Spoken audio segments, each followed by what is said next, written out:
Hi everyone, it's great to see you. Welcome to the KREM 2 News at Noon. I'm Channing Curtis in for Laura Papetti. Let's start things off today with a look at your weather because there is a chance of some showers today. Meteorologist Thomas Patrick is joining us with a live look ahead. Hey there, Thomas. Hey, good afternoon, Channing. Today there is that small chance for a few rain showers. A lot of the cloud cover just looks low. It almost feels like it could rain at any minute. But there's just not a whole lot of available moisture for rainfall properly across the inland northwest. So might just have a few specks of some rainfall here or there. We're seeing a bit of that just kind of dancing around the mountains via Doppler radar. Nothing looking very solid at the moment, really anywhere across the inland northwest, maybe a bit over Elk River and some of the North Idaho mountains. Really the only thing that I've noticed so far has been this little patch centered over Grant County, so Moses Lake and Othello get a bit of light rain. Now, if you're traveling all the way to the mountain passes, you'll notice that there is quite a lot of rain, basically right along the Cascade Crest and of course to the west from there. It's the west sides that's soaking up most of the rainfall and the mountains preventing a lot of that from reaching us, but maybe not all of it for today. So we're mostly cloudy right now, still in the mid 40s at the current hour, and should just remain about there for the rest of the day. Upper 40s and perhaps some low 50s for high temperatures. But coming up, we're already looking ahead at the Halloween forecast, and there are several chances of rain later on in the week. So coming up, we'll detail that day by day and what time of day some of those rain chances will be at their highest. Well, just minutes ago, the Hybridge Dog Park reopened, replacing the unofficial South Hill Dog Park. So this noon hour, KREM 2's Brandon T. Jones is joining us there live to tell us more about what led up to today's reopening. Hey there, Brandon. Well, what we've got here, some real life puppy dog pals, and this might be the soft reopening, but I think it's an exciting reopening nonetheless. So many happy pups, happy parents, and so actually I've got one of the paw prints over here really quick, and then of course we've got more details and more information too online about all the new additions here to the Hybridge Dog Park. But Gina's standing by. Gina, how you doing? Good, how you doing? I'm good, I'm good. You've got two little ones out here today, right? Yeah, around here somewhere. Yeah, well, have you been to the Hybridge Dog Park beforehand? Yeah. And then can you describe what it was like then, and then kind of like how exciting it may be to be able to come back and return to the dog park? Yeah, so it was a little run down Yeah. when we were coming before. It was hard to trek our way up in this hill, and the parking lot was a hot mess. Yeah. So it's definitely nice to not blow our tires out pulling into the Yeah, parking lot yeah, now, and having all this mulch. It used to be a dust party, Yeah, you know. absolutely. So And well, who is this right here? this is Twig. Twig, how's it going? And Hey, then hi, your Twig. other one is, look at that. I mean, that's I well know, behaved right she's there. a star. Your other one is Fitz, right? Yeah, here he comes. All right, here's little Fitz. Hi, little Fitz is new to the Fitzy. family, Yes, right? he's been here for a month. This Yeah. is his first time at the dog park, and I think he approves. Yeah, well, and how cool is it to be able to have this, like, sense of community, not only Exactly. amongst the dogs, but Oh, yeah. between the That was the parents, hardest too, part while it was closed, Yeah. was not having people, to hang out with. We're used to seeing each other almost every day. Yeah. So, we were trying to find other places to go, and it was hard, This is probably the only great dog park Yeah, in it's huge. Spokane. Yeah, So, absolutely. Well, yeah. Gina, thank you so much. Yeah, I appreciate thank you. That Appreciate was it. awesome. Fitz, I appreciate you too, and Twig, right? and Twig, All yeah, right, Fitz thank and you. Twig, yeah. Thank you so Of much. course. And again, you can check all the latest details, and then the official grand opening will be later in the spring of 2025, but we'll toss it back to you all in the studio.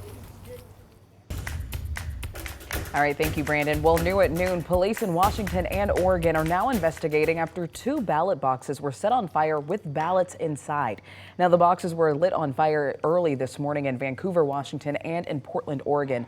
Investigators are still working to figure out if the cases are related. The Clark County auditor said that hundreds of ballots were severely burned and some of them were destroyed. Voters are now being asked to check with the Elections Division if they think that their ballot may have been in that box. Today, the city of Medical Lake is updating the community on the levels of PFAS chemicals in wells in the area. It's a story we've been tracking here at KREM 2 for about 6 months now. PFAS are also known as forever chemicals and can cause illnesses as deadly as cancer. It's part of a KREM 2 investigation that back in March where we learned that more than half of the private wells in the area tested positive with potentially dangerous levels of contamination. Today's meeting will include presentations by the city along with testing results from an EWU study. That meeting is set to begin at 6:30 p.m. in the Medical Lake High School auditorium. Well, this week, McDonald's says that the Quarter Pounder will now be back on the menu after an E. coli outbreak linked to the sandwich caused them to remove the menu item. At least 75 people in 13 states were impacted, including in Washington state. Health officials say some people reported traveling to other states before their illness started. Health officials believe the outbreak is linked to onions grown in Colorado and that were used on the Quarter Pounders. McDonald's says it has now stopped using onions from that facility indefinitely.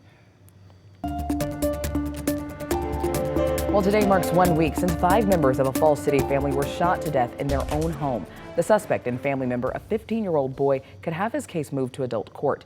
It's a process, though, that will take several months. Prosecutors are now pointing to the severity of the 15-year-old's alleged crimes. He's charged with 5 counts of first-degree murder for the killings of his parents and 3 siblings, and 1 count of first-degree attempted murder after his 11-year-old sister survived. Investigators are still looking through a ton of evidence. We heard from attorneys on both sides on Friday, the defense saying that community members who know the suspect have reached out. Attested to his good character. He's been described as kind and caring. Held in secure detention and that he be ordered to have no contact, direct or indirect, with the surviving victim. There will be a status conference on this court case in early January. When it comes to moving this case to adult court, that hearing is set for June. Until then, prosecutors and the defense will have time to go before the judge before a final decision is made. Well, in the meantime, Spokane police say that 2 men are still in the hospital after being shot at Comstock Park early Saturday morning. Spokane police say this all happened around 1 in the morning. One of the victims reportedly suffered life-threatening injuries. Of course, this investigation is still ongoing, but at this time, police say there's no present danger to the public. Well, a major Muslim advocacy group is calling for 2 Microsoft employees to be rehired. The workers were fired after holding a vigil at the company's Redmond campus, where they drew attention to Palestinians killed in Gaza. Drew Andre with our Seattle station was in Redmond with reaction. The employees told the Associated Press that they were fired just hours after they held a vigil on campus on Thursday. It was what was considered an unauthorized event. The pair is a part of a group of employees that has opposed Microsoft's sale of its cloud computing technology to the Israeli government. The fired workers said the vigil was to call attention to Microsoft's complicity and honor the victims in Palestine. The Council on American Islamic Relations is calling on Microsoft to rehire and apologize to the employees. Their executive director said, quote, "This is yet another illustration of how employees of conscience who are standing up for the human rights issue of our time are being silenced in the corporate world." Microsoft told the Associated Press it has, quote, ended the employment of some individuals in accordance with internal policy, and said the company is dedicated to maintaining a professional and respectful work environment. But Microsoft said it could not provide specific details due to privacy. Reporting in Redmond, I'm Drew Andre, King 5 News.